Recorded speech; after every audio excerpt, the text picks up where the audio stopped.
Brazil football team ഇന്ത്യയിലേക്ക് October 3 കൊൽക്കത്തയിൽ India Brazil പോരാട്ടം സ്ഥിരീകരിച്ച ബ്രസീൽ ഫുട്ബോൾ ഫെഡറേഷനും AIFF-ഉം.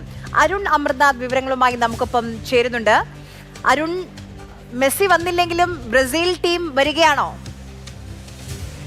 ഔദ്യോഗിക സ്ഥിരീകരണമായിരിക്കും എന്നുള്ളതാണ്. 2 ദിവസമായി തന്നെ ഇത്തരത്തിൽ ചർച്ചകൾ നടക്കുന്നതായുള്ള വാർത്തകൾ പ്രചരിച്ചിരുന്നു. പക്ഷേ ഔദ്യോഗിക സിഗ്നൽ, ഒരു ഗ്രീൻ സിഗ്നലായി ബ്രസീൽ ഫുട്ബോൾ ഫെഡറേഷനും ഒപ്പം തന്നെ AIFF-ഉം അത് സ്ഥിരീകരിക്കുകയാണ്.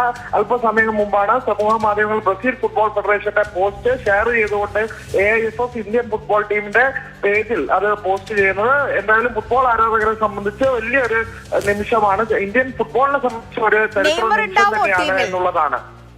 അതിനുള്ള സാധ്യത നിലവിൽ വളരെ കുറവാണ് എന്നുള്ളതാണ്. ഇന്നലെയാണ് നെയ്മർ ഉൾപ്പെടെ ഒരു ഔദ്യോഗിക പ്രതികരണം തന്റെ തീരുമാനത്തിൽ ഉറച്ചു നിൽക്കുന്നു. ബ്രസീൽ ടീമിലേക്ക് ഇല്ല, രാജ്യാന്തര ടീമിലേക്ക് ഇനി ഇല്ല എന്ന് നെയ്മർ ഉൾപ്പെടെ ഒരു പ്രതികരണം നടത്തിയിരിക്കുന്നു. അപ്പോൾ നെയ്മറിനുള്ള സാധ്യത നിലവിൽ കുറവാണ് എന്നാണ്. അതുമായി ബന്ധപ്പെട്ട വിശദാംശങ്ങളൊക്കെ ഇനി വരാനിരിക്കുന്നതേ ഉള്ളൂ.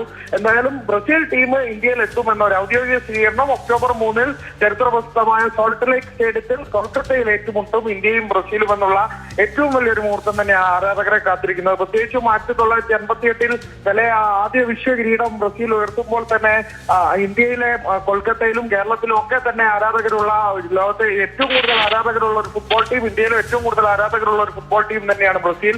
ആ വരവ് ഇന്ത്യൻ ഫുട്ബോളിനും തന്നെ എന്തായാലും വലിയ ഊർജ്ജമാകും എന്നുള്ളതാണ്. AIFF-ന്റെ അത്തരത്തിലൊരു ഇനീഷ്യേറ്റീവ്. ഇന്ത്യയെ സംബന്ധിച്ച് മിഷൻ 2047 എന്ന മിഷൻ ഉണ്ട്, 2047 ലോകകപ്പ് കളിക്കുക എന്നുള്ളത്. അതിലേക്ക് കൂടുതൽ ഊർജ്ജം ക്ഷയിച്ചുകൊണ്ട് അത്തരത്തിൽ കൂടുതൽ ഇനീഷ്യേറ്റീവുമായി മുന്നോട്ട് വരുന്നതിന്റെ ഭാഗമായി തന്നെ ഇതെന്തായാലും കാണാമെന്നുള്ളതാണ്. എന്തായാലും ഫുട്ബോൾ ആരാധകർക്ക് ഇന്ത്യൻ ടീം കൂടി കളത്തിലിറങ്ങുന്നു എന്നുള്ളതാണ്. ഇതിനു മുമ്പും പെലെയൊക്കെ ഇന്ത്യയിൽ എത്തിയിട്ടുണ്ട്. പക്ഷേ ബ്രസീലും ഇന്ത്യയും നേർക്കുനേർ വരുന്നത് ഇത് ആദ്യം തന്നെയാകും എന്നുള്ളത് തന്നെയാണ്. അതും ഇന്ത്യൻ മണ്ണിൽ. അത് ഒരു ചരിത്ര സംഭവമായി തന്നെ ഇന്ത്യൻ ഫുട്ബോളിന്റെ ഒരു പുതിയ ലിപിയിൽ തന്നെ കൊടുക്കപ്പെടും.